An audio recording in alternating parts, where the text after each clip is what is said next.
အားလုံးပဲမင်္ဂလာပါကျွန်တော်နာမည်က Louis ပဲဖြစ်ပါတယ်ကျွန်တော်ယနေ့ CapCut မှာကိုရေးချင်တဲ့စာအုပ်လေးကိုရေးပြီးတော့လှုပ်ရှားလေးဖြစ်ရမယ်အလင်းလေးလည်းထွက်ရမယ်ဆိုတော့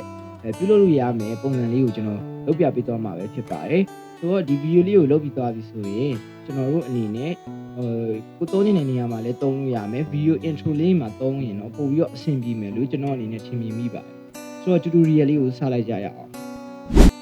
Okay ကျွန်တော်တို့ပထမဦးဆုံး new project တွေကိုသွားမယ် new project တွေကနေပြီးတော့ library တွေကိုဆက်ပြီးတော့သွားမယ်သွားပြီးရင် black screen black background စသဖြင့်ပေါ့နော်ကျွန်တော်တို့ရိုက်ထည့်ပြီးတော့ရှာလိုက်မယ်ရှာပြီးရင်အမှန်ချလာတဲ့ပုံတွေကနေပြီးတော့ဒီအနက်ရောင်ဘက်ကိုပို့ပြီးတော့အားတာတဲ့ပုံလေးကိုကျွန်တော်ရွေးလိုက်မယ်ရွေးပြီးသွားပြီဆိုရင်တော့ကျွန်တော်တို့ရေးနေတဲ့စာတန်းကိုကျွန်တော်တို့ရေးလိုက်မယ်ကျွန်တော်တို့ key frame လေးချမယ်နောက်ဆုံး key frame မှာစာတန်းကိုသေးတာနေပြီးတော့ကြီးတဲ့ပုံစံဖြစ်လာအောင်ကျွန်တော်တို့ချဲ့လိုက်မယ်ချိန်စပြီးတော့ချဲ့မယ်ပေါ့နော်ကျွန်တော်တို့အကောင်လုံးလုပ်ပြီးသွားပြီဆိုရင်ဒီဗီဒီယိုလေးကိုတက်တက် export နဲ့ထုတ်လိုက်မယ်ထုတ်ပြီးသွားပြီဆိုရင်ပြန်ကြည့်ကြည့်ပေါ့နော်မထုတ်ခင်အဆင်ပြေလားပါလားတို့အဲ့ဗီဒီယိုလေးကိုထုတ်ပြီးသွားပြီဆိုရင်နောက်ထပ် new project တစ်ခုမှာအဲ့ဒီဗီဒီယိုနဲ့ပဲပြန်ပြီးတော့ကျွန်တော် select လုပ်ပြီးတော့ပြန်စပေးမယ်